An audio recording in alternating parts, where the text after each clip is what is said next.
Alright guys, Browne here.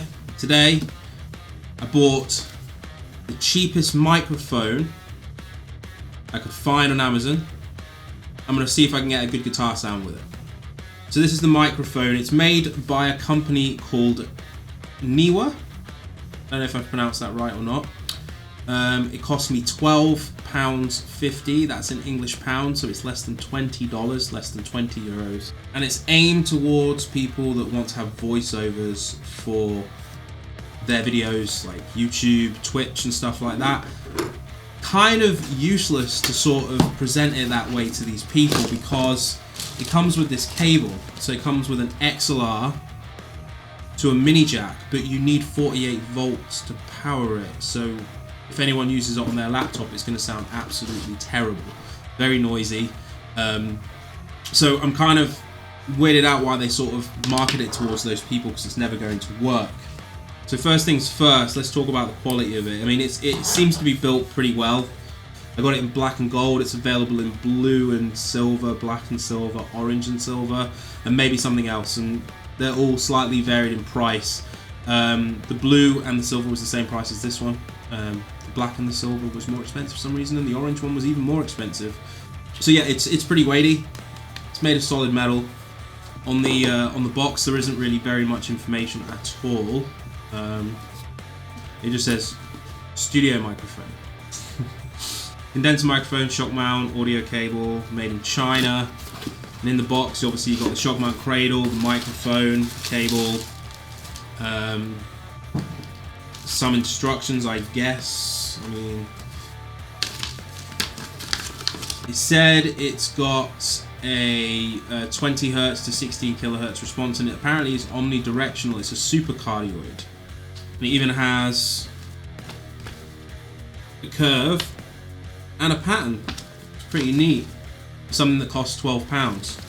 Apparently it only needs 5 volt phantom power as well, which is very bizarre because obviously I'm going to be loading 48 volts into it.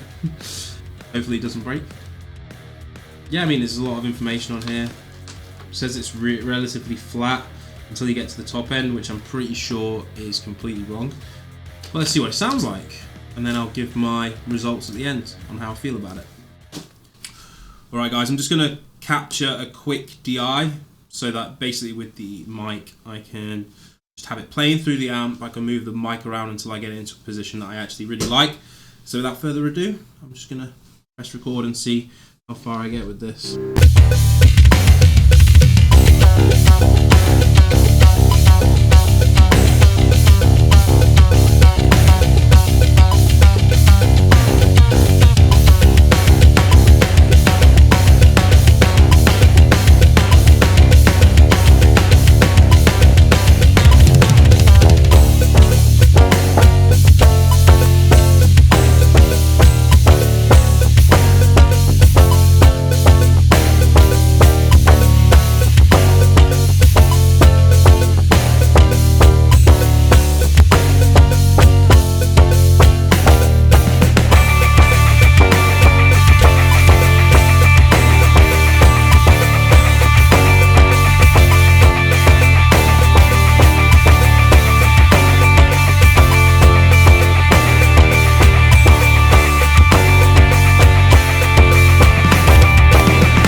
Alright guys, so I'm just going to move around the mic until I get it into a position that sounds good to my ears.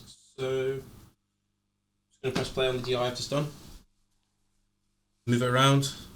I'll record it so we can hear it back later as well. I go.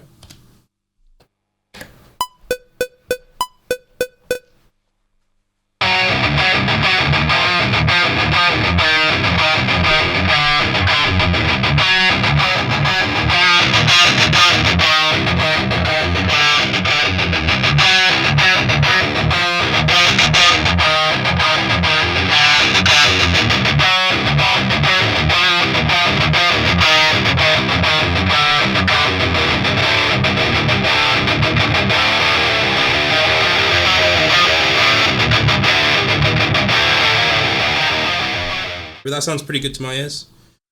I guess we're going to see what that sounds like. Fuck it. Mic's just off center. Obviously, you could hear how aggressive it was when it was pointing directly at the cone. It's not very much bottom end to this mic. Then again, it's not really geared for this. So, I mean, it sounds pretty good. It's pretty balanced. Sounds like a guitar. Can't really go wrong with that, can we? So yeah, now I'm just gonna play these riffs and see what it sounds like. Alright, so I just played around with the EQ. I'm just gonna turn it all off. Just up here. See. So this is the guitar channel right here. So turn it all off. Solo it. And just so you can see basically what it sounds like. Let me just mute the mic. There we go. Let's just press play.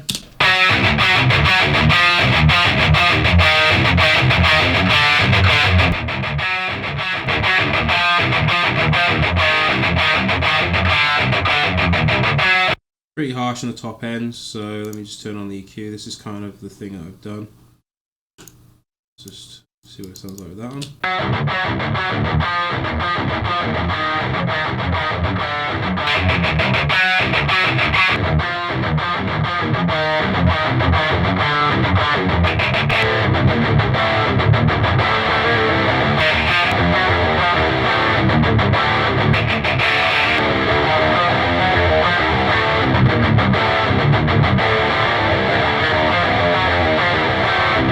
I have a little dip here at 5 kHz. Let me turn it on and off.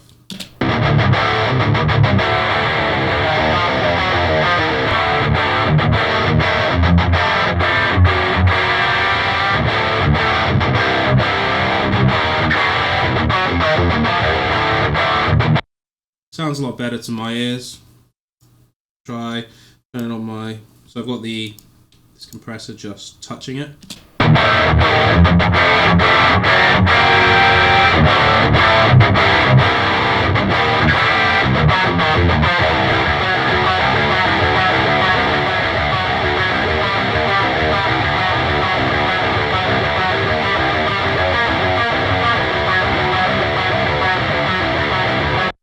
Just to basically cut out any of the really peaky transients, and I've also got a multi-band compressor here, just touching it again.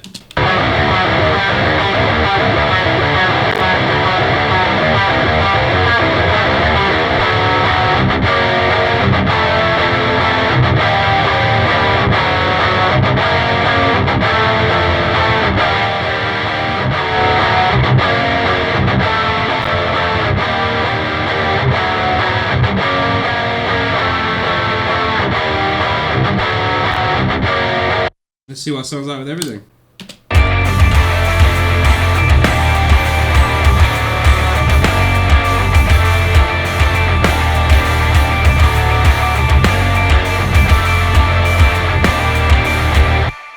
And on my mastering, just these two.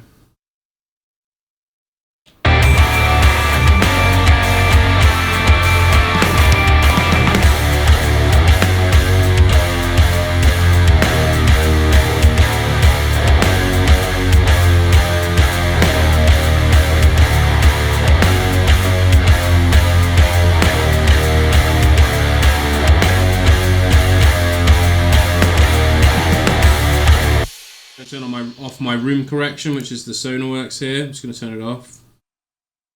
Alright, it's on the headphone one. Whoops. Let's turn it to the NS10 one.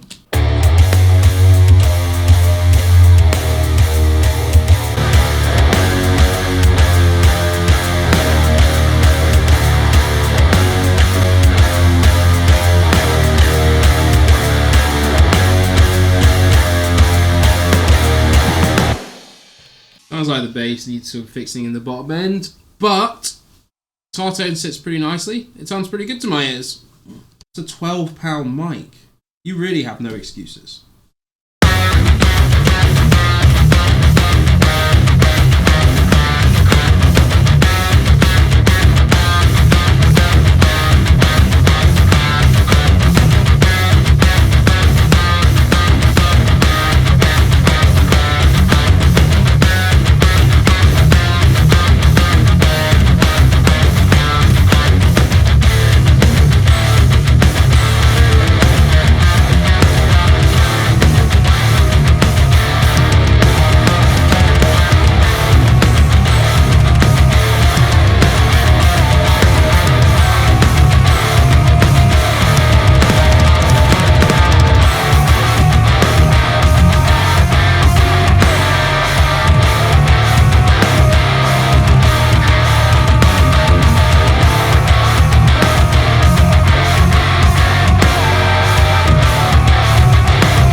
Upon testing the mic, first things first, I noticed that the XLR cable doesn't really fit in.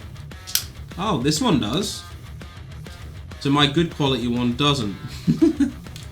Interesting. So yeah, with my XLR, it wouldn't click into place, so it was literally just holding it, hoping that it wouldn't fall out during recording. So it works with their cable, which means that the measurements are wrong for universal standard.